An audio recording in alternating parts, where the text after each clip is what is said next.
Hello and welcome to Art Supply Thursdays. Today I am reviewing yet another TWSBI pen. This is the TWSBI Go. The Go is the cheapest of TWSBI's fountain pens. It was only around $15 US when I got it from a fountain pen and stationery shop here in Taiwan. I don't have the box anymore, but it comes in a small, compact box. It's not much bigger than the pen itself. There's no need for a wrench or silicone grease that comes with other TWSBI fountain pens, and so all you get is just the pen and instructions. The TWSBI Go is a girthy pen with possibly the largest diameter barrel of any pen that I own. Not by too much, but it does have that feeling of one of those large crayons you use in kindergarten. I'll compare it in size to a Lamy Safari, and also to a TWSBI Eco, which it shares the same feed and nib. The plastic used is not glossy nor fully rigid. It's a bit flexible and feels more like the plastic used in a shampoo bottle or a toothbrush.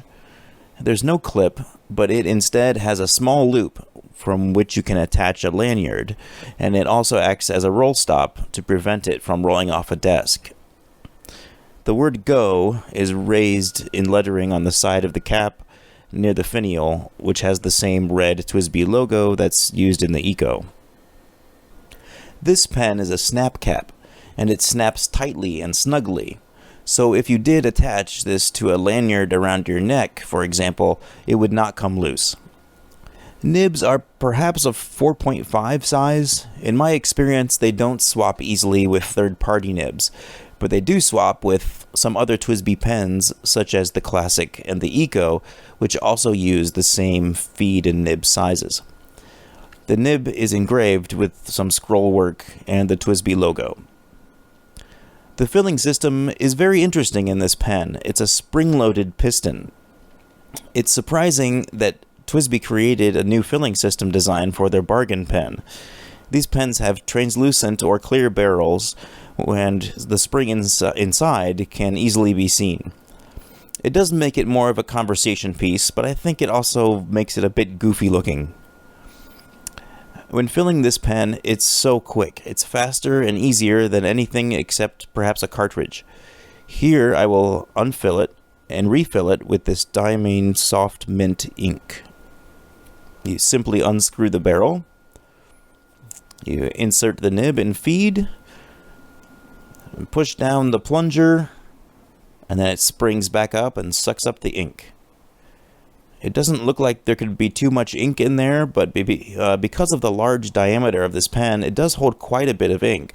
It's about as much as 2 or 3 cartridges. The grip is round, but it flares out triangularly at the end.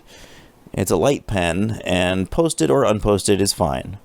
As I mentioned, the barrel is noticeably thick. It's not a problem, it just feels a little different. And the plastic is durable, but it doesn't feel like a different resin pen, for example. Now for a sample of how it writes.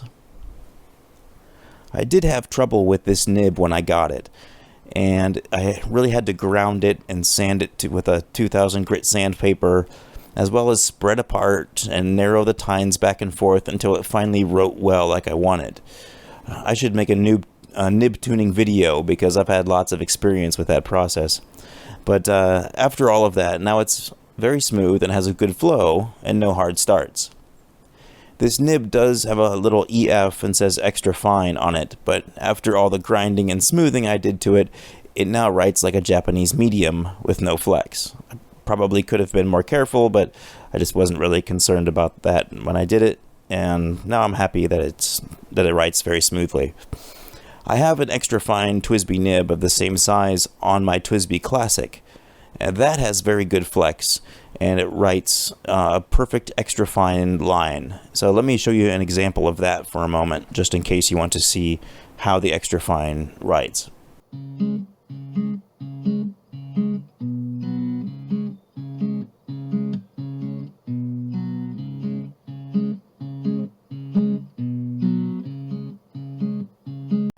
So back to the TWSBI Go.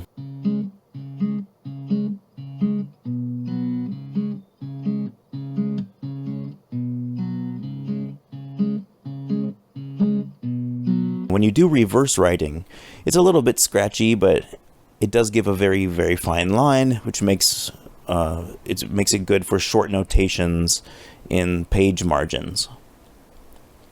The TWSBI Go is a great pen to buy out of curiosity.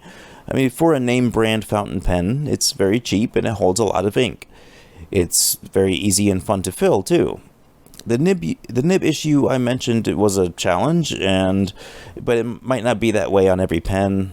It just may have been the one I got, or maybe I was unintentionally messing with it or something.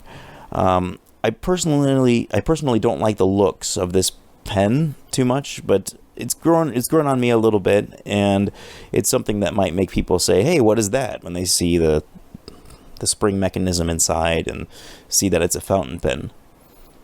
You might be able to say, "Oh yes, look at this pen. It inspired me to visit the Pompidou Center in Paris, with its exposed ductwork that it has and all that stuff." Perhaps. Also, I keep my pens in a pocket, often using a clip. So this does not have a clip, and so it's impractical for me to carry.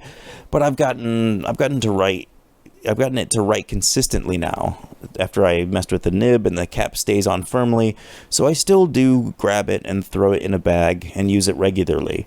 And at $15, I'm not too worried about losing it. So if you want an inexpensive but brand name pen, the Go is a cool choice. Although the Eco, it maintains its popularity for good reason, and it's not much more expensive. So if you have to choose between the two, I do recommend the Eco. But like I said, that filling mechanism is just really fun to use. And if you would like to attach that pen on a loop, it would work very well. So there's the Eco from TWSBI, and I'll see you next Thursday for another art supply review.